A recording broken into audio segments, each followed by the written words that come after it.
तर या ठिकाणी सुद्धा मित्रांनो एक बॉटल ठेवलेली आहे पाण्याची, हे बघू शकता. यात आहे ऑलरेडी पाणी, त्यामुळे काय वाटण्याची गरज नाही. हे पाणी 2 दिवस चालू शकतं. पाणी प्यायला चिमण्या पाहिजेत ना. चिमण्या वनवा पेटवल्यामुळे इथून पूर्णपणे चिमण्या गायब झालेले. कुठेही तुम्हाला इथे चिमणी दिसणार नाही. तरीसुद्धा आपण एखादी चिमणी आली पाणी प्यायला तर त्याला पाणी मिळावं म्हणून आपण त्या बॉटलमध्ये पाणी ओतून ठेवणार आहे. तर मित्रांनो, अशा तऱ्हेने आपण आता सध्या आपल्या गाडीजवळ पोचतो आहे. गाडी खाली लावलेली आहे, पण गाडी वर येताना खूप ताप दिला गाडीनं. आता सगळा उतारच आहे, त्यामुळं निवांत आपण जाऊ शकतो. गाडी चालू करून किंवा गाडी बंद करून जाऊ शकतो, काहीच अडचण येणार नाही.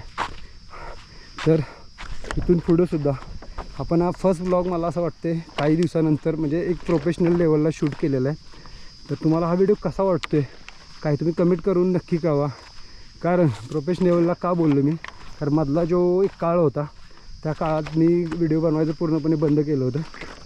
आणि 1-2 वर्ष तरी व्हिडिओ वगैरे काढणं पूर्णपणे बंद केलं होतं, किंवा गड किल्ल्यांवरती वगैरे जाणं पूर्णपणे बंद केलं होतं. त्या गोष्टीला सुद्धा एक कारण होतं मित्रांनो. ते कारण काय मी तर तुम्हाला